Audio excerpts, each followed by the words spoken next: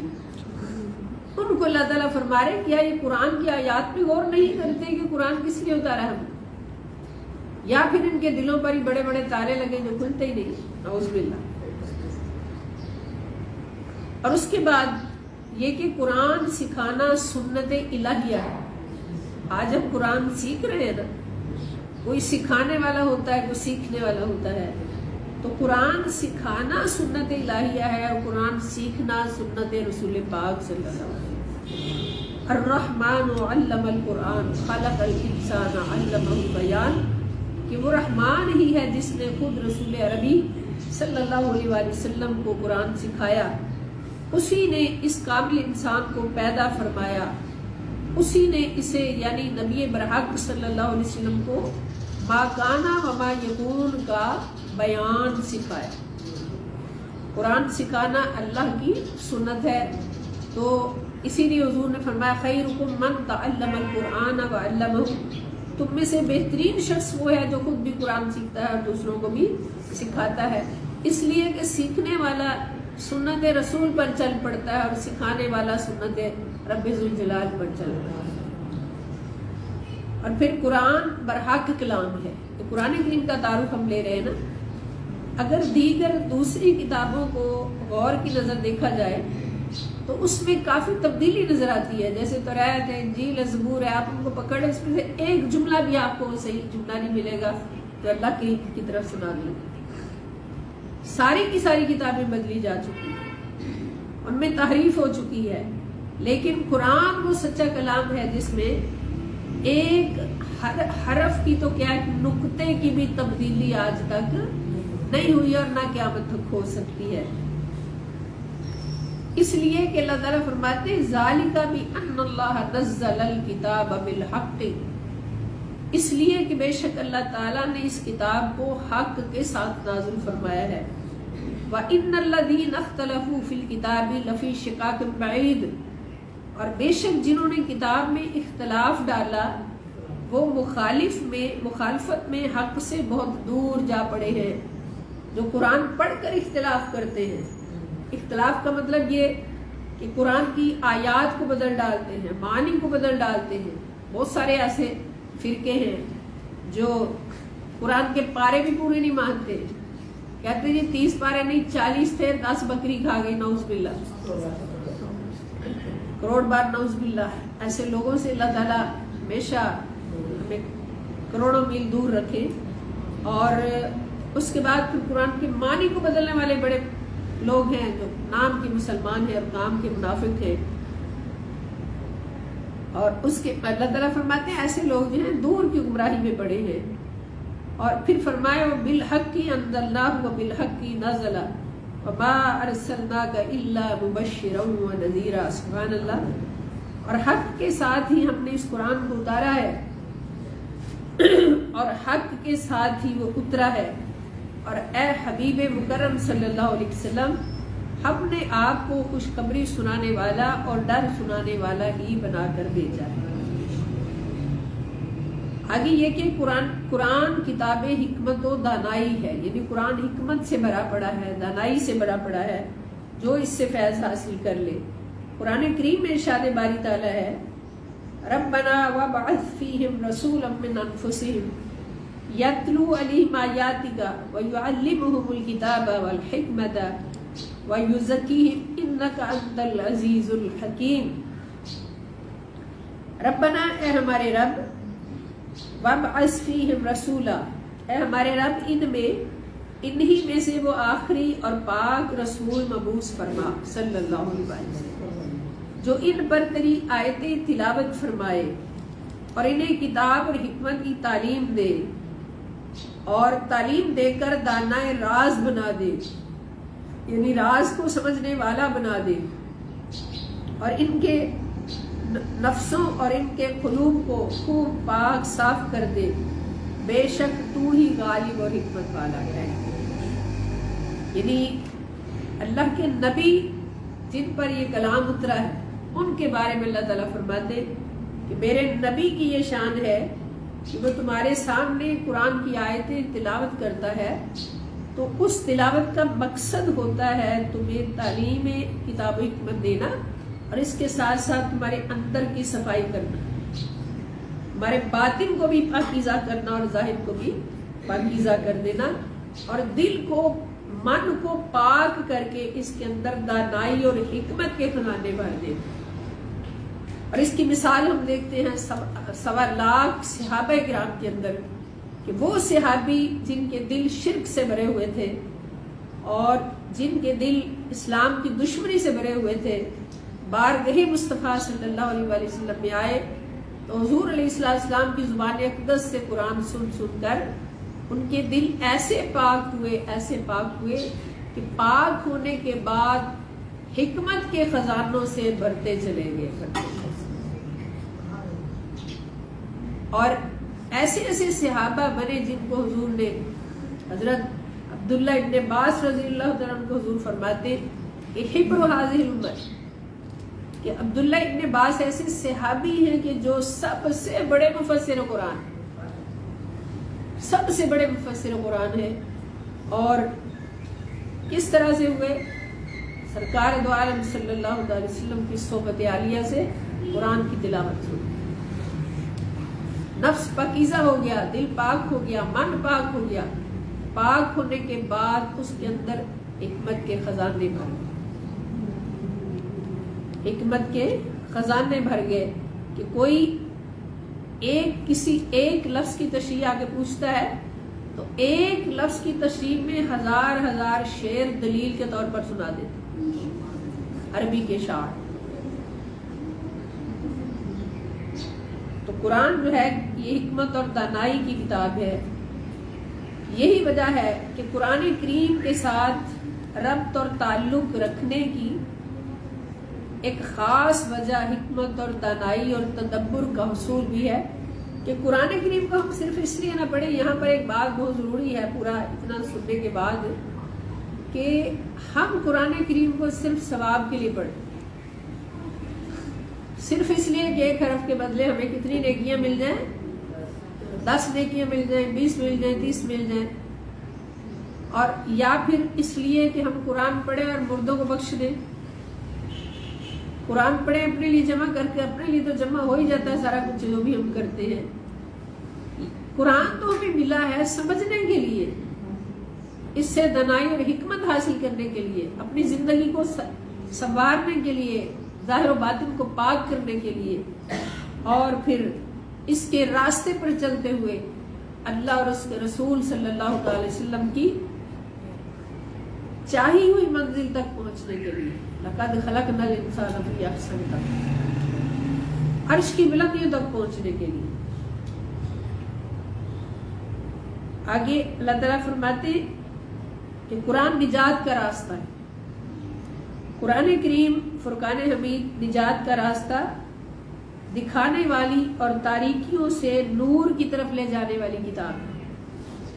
یا مقصد قرآن پڑھ رہے ہیں نا کہ قرآن پڑھنے کا مقصد کیا ہے، جس کی وجہ سے انسانی زندگی میں ایک انقلاب پیدا ہو جاتا ہے. جو قرآن کو سمجھ لیتا ہے تو اس کی زندگی میں کیا ہوتا ہے، ایک انقلاب پیدا ہو جاتا ہے، زندگی بدل جاتی ہے اس کی، اور وہ اپنی اصل منزل کی طرف متوجہ ہو جاتا ہے.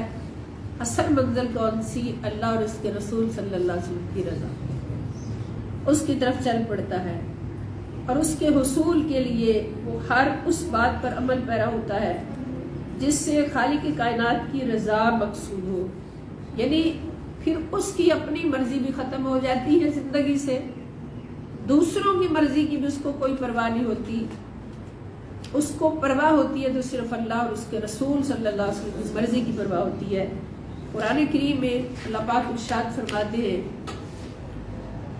کہ یہدی بہ اللہ من اتبع رضوانہ سبل السلام ویخرجہم من الظلمات الی النور بإذنہ ویہدیہم الی صراط مستقیم۔ اللہ اس کے ذریعے یعنی قرآن کے ذریعے ان لوگوں کو جو اس کی رضا کے پیروکار ہیں سلامتی کی راہوں کی ہدایت دیتا ہے، سبحان اللہ،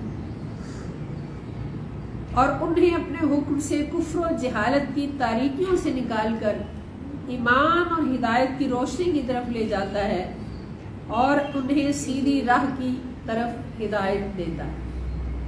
کن کو؟ جو قرآن کریم کو اللہ کی رضا کے حصول کے لیے پڑھتے ہیں، اللہ کی رضا کی منزلوں کو پانے کے لیے پڑھتے ہیں۔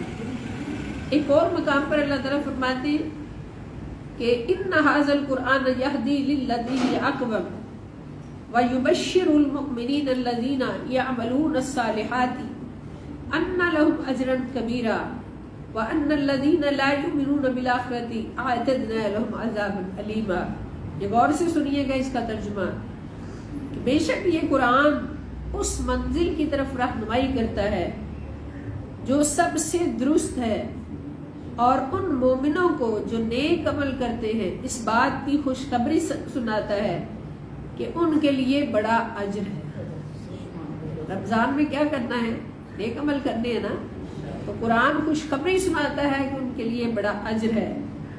اور یہ جو لوگ آخرت پر ایمان نہیں رکھتے ہم نے ان کے لیے دردناک عذاب تیار کر رکھا ہے۔ یعنی قرآن خوشخبری سناتا ہے ان کو جو اللہ کی رضا کے لیے قرآن سے تعلق جوڑ، اور عذاب کی ان کو وعید سناتا ہے جو قرآن کے انکار کر کے، قرآن کے احکام سے انکار کر کے اللہ تعالیٰ سے دور ہوتے نہ ہوتے۔ پھر قرآن ایک نصیحت ہے، ایک موعظت ہے۔ قرآن مجید کا اہل عقل اور اہل تقوی کے لیے موعظت اور نصیحت ہے۔ یہ بھی قرآن نے فرمایا کہ قرآن نصیحت ہے کن کے لیے؟ عقل والوں کے لیے، پاک لوگوں کے لیے جو اس کو سمجھتے ہیں اور اس سے فائدہ حاصل کرتے ہیں۔ تو اللہ تعالیٰ فرماتے ہیں فمن جاءہ موعظۃ من ربہ فانتہی فلہ ما سلف فامرہ الی اللہ ومن عاد فاولئک اصحاب النار ہم فیہا خالدون۔ کہ جس کے پاس اس کے رب کی طرف سے ایک نصیحت آ پہنچی ہے اور وہ سود سے باز آ گیا، مثلا سود سے رکنے کا قرآن حکم دیتا ہے۔ آپ کو پتہ ہے سود جو ہے یہ عام ہے، اس میں ہر کاروبار سود پر چلتا ہے، اور سود لینے والا جہنمی ہے، یہ قرآن کا فیصلہ ہے۔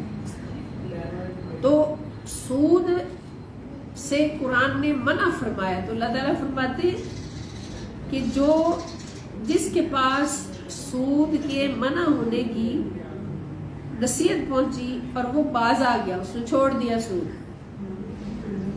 تو جو پہلے گزر چکا وہ اس کا ہوگا، یعنی پہلے وہ جو پیچھے کھا چکا ہے، لے چکا ہے، اللہ تعالیٰ فرماتے ہیں میں نے اپنی رحمت سے اس کو معاف کر دیا، وہ اس سے پوچھ نہیں کروں گا، اگر اس نے آئندہ کے لیے سچی توبہ کر لی کہ سود نہیں کھائے گا، اور اس کا معاملہ اللہ کے سپرد ہے۔ اور جس نے پھر بھی لیا، پھر بھی سود کھایا نصیحت آ جانے کے بعد بھی، تو ایسے لوگ جہنمی ہیں اور وہ اس میں ہمیشہ ہمیشہ رہیں گے۔ اب آپ دیکھ لیں، دنیا کا تھوڑا سا فائدہ اٹھایا، سود لیا، اور اس کا فائدہ کیا ہوا ہے؟ نعوذ باللہ، فائدہ کوئی نہیں ہوا، بہت بڑا نقصان ہوا، اور بہت بڑا نقصان کیا ہوا؟ اللہ تعالیٰ فرماتے ہیں سود خور کے خلاف اللہ تعالیٰ کی طرف سے اعلان جنگ، یعنی سود خور یہ جان جائے کہ اس کی جنگ کسی اور سے نہیں ہو رہی، اس کی جنگ اللہ تعالیٰ سے ہو رہی ہے، اور اللہ جس سے جنگ کرتا ہے اس سے اس کا مال و دولت نہیں چھینتا، اللہ کو کیا ضرورت ہے اس کی؟ اللہ تعالیٰ جس سے جنگ کرتا ہے اس کا ایمان چھینتا ہے، اس کا ایمان ختم ہو جاتا ہے، سود خور کا ایمان ختم ہو جاتا ہے، نعوذ باللہ منہ، اور آخرت میں جائے گا تو اس کے لیے جہنم کی بھڑکتی ہوئی آگ ہوگی، بے شک وہ مسلمان ہو، بے شک وہ مسلمان ہی سود کھاتا ہے، کافر کھائے اس کی اللہ تعالیٰ کو کیا پرواہ، کھاتا رہے۔ لیکن یہ قرآن کس کے لیے اترا ہے؟ مسلمان کو بچانے کے لیے، ہدایت کس میں؟ سب کے لیے، راستہ سب کے لیے، دعوت سب کے لیے، مگر محبت صرف مومنوں کے لیے، مسلمانوں کے لیے۔ تو کافر تو ہے ہی جہنمی نعوذ باللہ، اگر کوئی مسلمان سود کھائے گا تو دنیا میں اس کے ساتھ اللہ تعالیٰ کے لڑنے جنگ ہوگا، اور دوسرا یہ بھی فرمایا گیا کہ قیامت کے دن وہ اس طرح سے حشر میں کھڑا ہوگا جیسے کوئی پاگل انسان ہے اور وہ ایسی ایسی حرکتیں کر رہا ہے کہ سارے اس کو دیکھ دیکھ کے پریشان ہو رہے ہیں، بالکل جیسے انتہائی پاگل انسان ہوتا ہے جس کو اپنا کوئی ہوش نہیں ہوتا، بیچ میں سارا کچھ نکلا ہوا ہے، بال بڑے ہوئے ہیں، ناخن بڑے ہوئے ہیں، حال کوئی نہیں ہے، اور اس کو پتہ ہی نہیں کہ میں ہوں کہاں اور ہوں کیا۔